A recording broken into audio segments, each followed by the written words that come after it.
Alright, so if you just download the files for Slug, you're going to want to do to slice it and print it out. So open up your slicer, start a new project, and then open up the folder, just unzip it in your downloads, and you'll see the Slug print. Slug print layout with painted supports. And you can just drag and drop this into the slicer. This should work with Orca Slicer, which is what I'm using, but I imagine will also work with Bamboo Studio. I may be wrong about that, but from my understanding it will work just fine. So on the first plate here, we have the TPU parts, the seal, and then the base seal. The base seal does need a little bit of support on the overhang here and at the top, but other than that, they'll both print as you'd expect. And again, those are meant to be printed out of TPU, whereas everything else can be more or less any material. When it comes to the second plate, you have everything in secondary color. The one thing to watch out for here is that the plunger bridge is a little bit into the build plate. This just makes sure that it gets an entire first layer, as the shape of it makes it a little bit difficult to ensure that. The other thing is with the grip, it wants a little bit of support at the top. You might not need support for this, but I like to have it just to make sure it prints alright.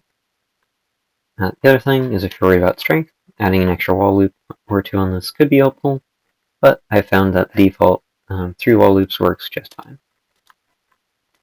Then, coming over here to the main body, this one needs supports in a couple of areas, mainly on the flat overhangs here, and then a bit on each kind of lip. One thing to watch out for that's a bit odd is the seam.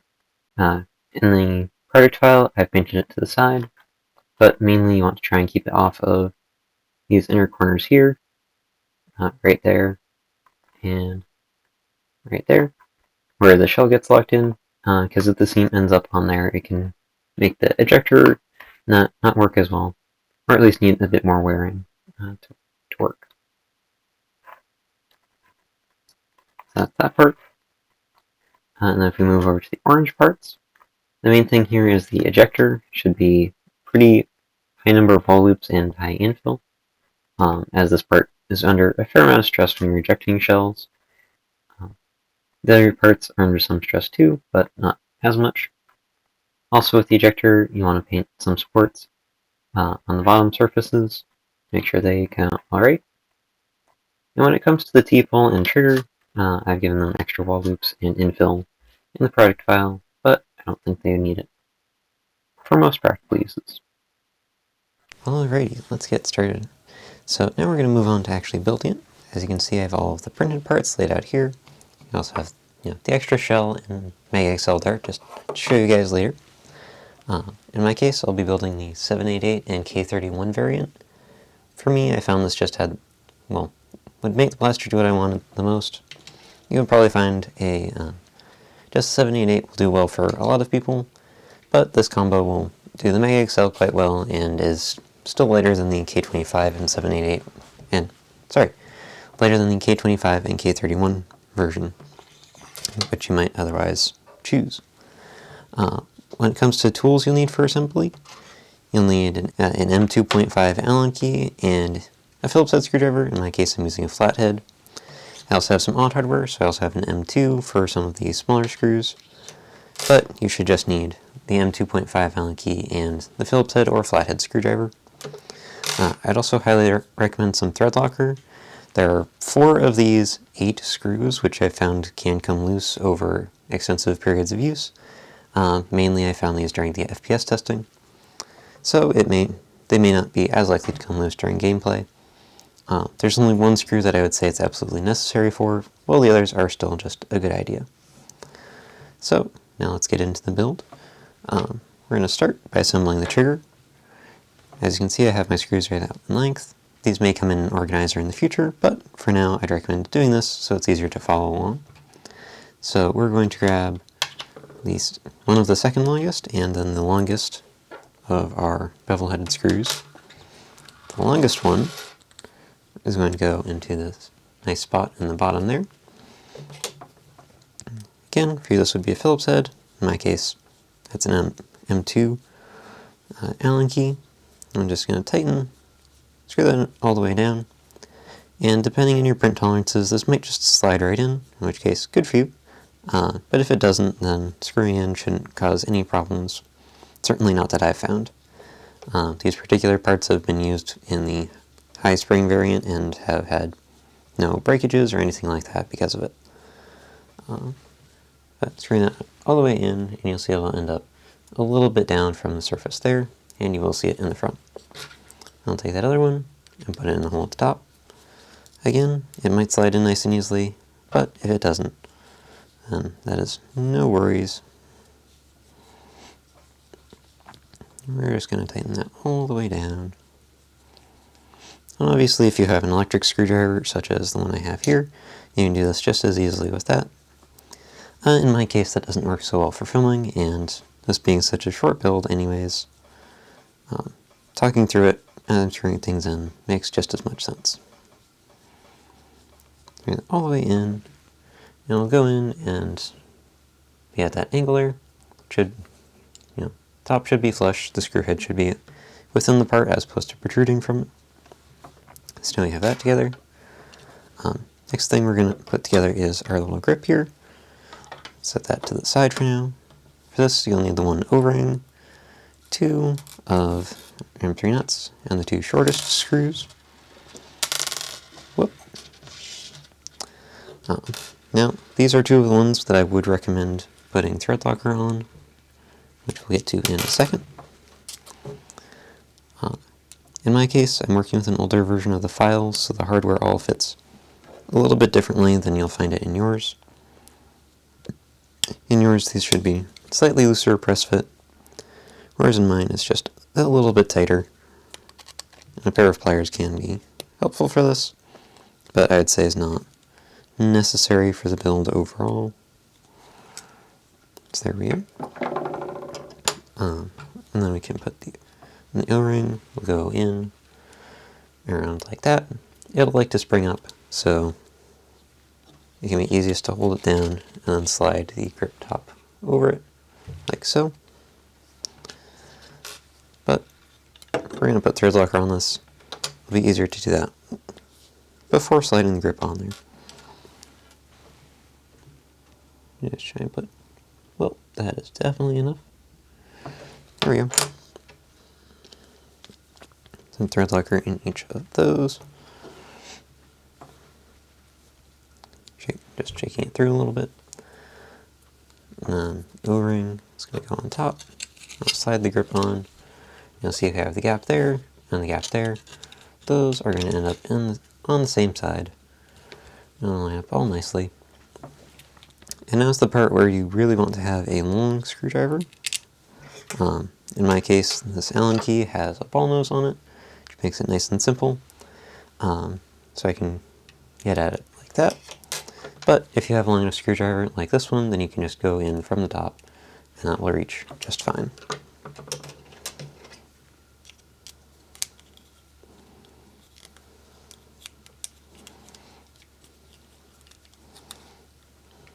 And these should screw all the way down, and it should be nice and tight in there. Just go ahead and do both sides, partially because they'll be really hard to reach and not too long.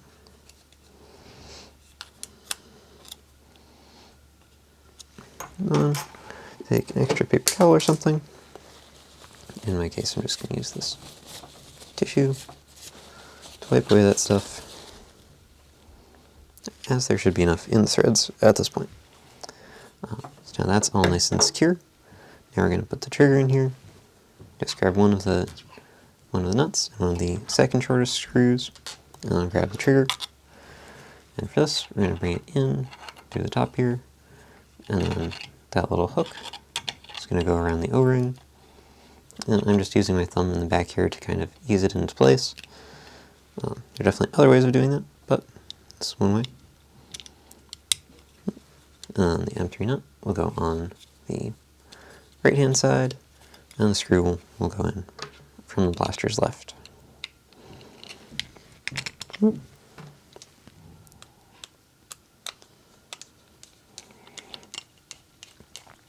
Like so.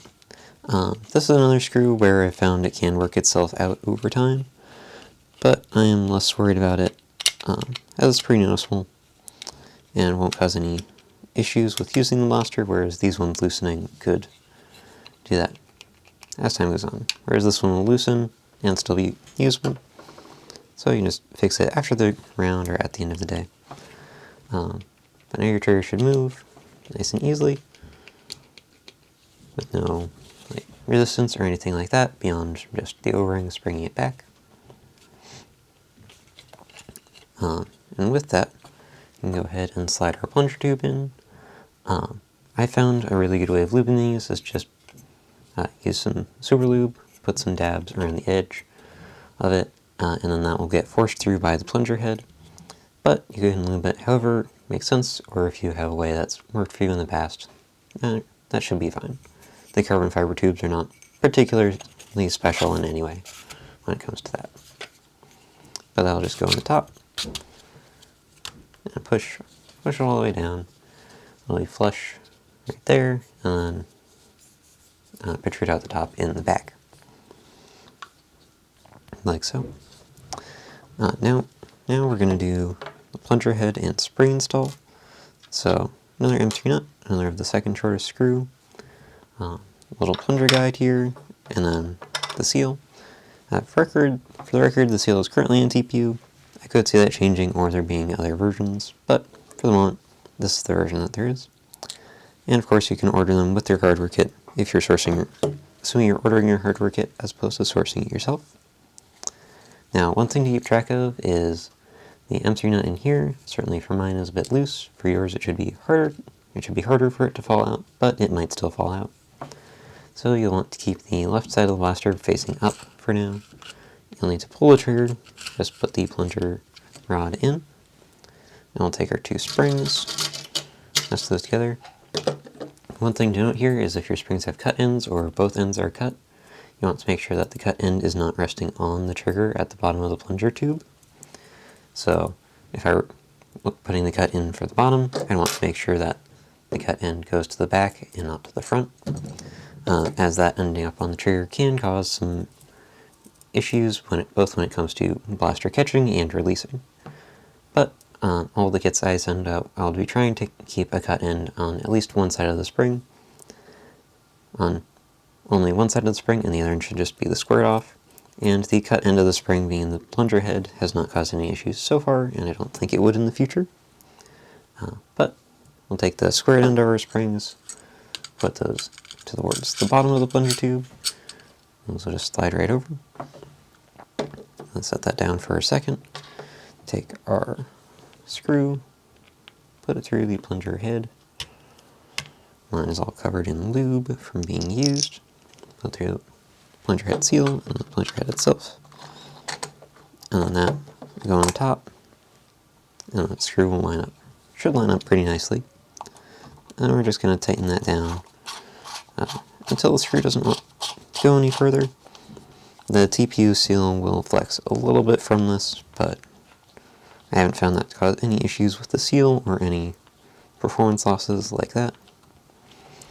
So just tightening that down.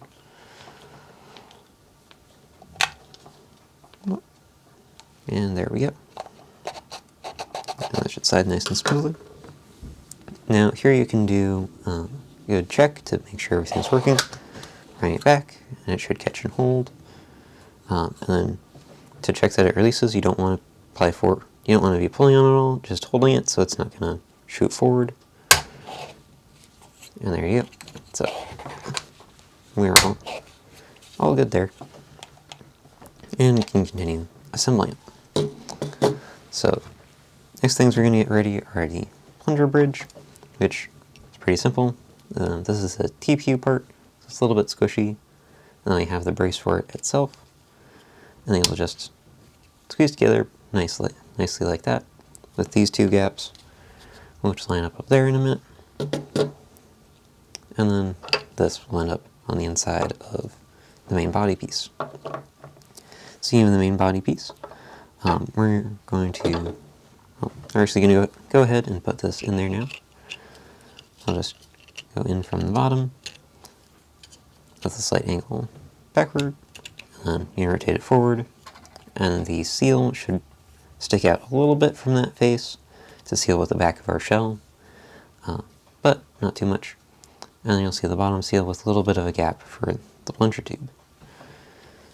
Now, when you're putting this on the blaster itself, it can be a little bit, and take a bit of force and finagling to get that seal to pop into the plunger tube. I think this one's in and out enough that it works just fine. But the main thing is pushing that way as opposed to straight down to get it all to line up. Nothing's going to break from you pushing that way as opposed to straight down. Either way should be fine. Just be aware of that. So now we have that in. In my case, the springs are just long enough to try and bump it out a little bit, but not too much. Now we're going to take one of the M3 nuts and put it in the back there. And the longest remaining screw is going to go in through the top. And we're just going to go ahead and tighten that down. You can do these main two screws, well, the main screw here and the bolt in any order. This way it's just going to keep the top, or the main body of it from rotating while we try and put in the other one. So, screw that down. And in my case, the nut in the back is a little bit loose in its spot, so it's rotating a bit, but I can just hold that in with my thumbnail there. For yours, that shouldn't do that at all, but if it does, it's a pretty easy fix. Now we're going to take one of our M3 nuts and just pop it in the side of the blaster there. You might need to use a tool just to keep it upright while you do that, but it should be a nice press fit, just like so. It'll be a little bit inset from the surface, as this is not exactly 35 or 40 millimeters across. But now we'll take our M3 bolt, put it in from the right side, and tighten that down. This one might slide nicely through, and then you'll just thread it a little bit, but in my case, I'm not so lucky. So just tighten this down. And the head of that bolt will end up, again, a little bit inset from the surface. Look at the other side, you can see we're getting there.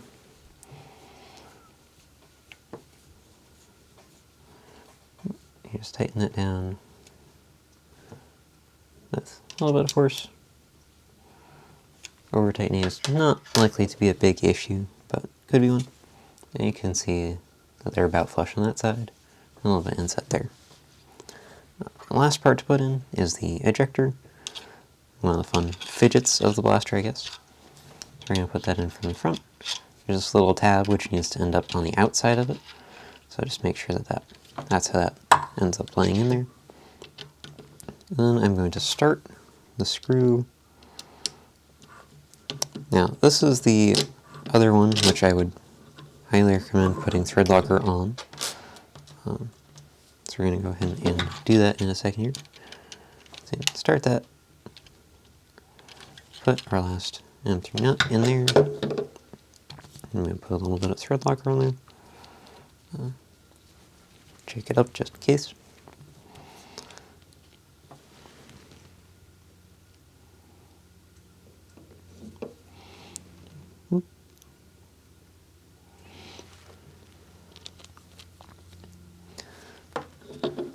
I'm trying to do a little bit, but this is how it goes sometimes. Then we're just going to tighten that down. And this one, you want to tighten it enough to be secure, but not so much that it's not moving freely. Like so there. It should move pretty freely up and down. Just back that out a little bit more. It should fall back down, basically all on its own, like so. That way the extra thread locker, just so we're getting it all over ourselves. Hey, didn't get too much lube on the plunger tube. So that is all of that. Still catches and releases. So now I'll go ahead and put our shell in. Make sure it ejects.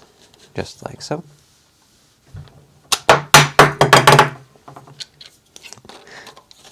And lastly, put our shell in, put a dart in, and give it a go. With quite some pop to it. And there you go. There's the assembly guide for your slug. If you have any questions, put them in the comments below. I'll also be starting a Discord server for build support and design updates and all that very soon. So, you can join that to find even more information if you need it. Now, that's been all, and I'll see you next time.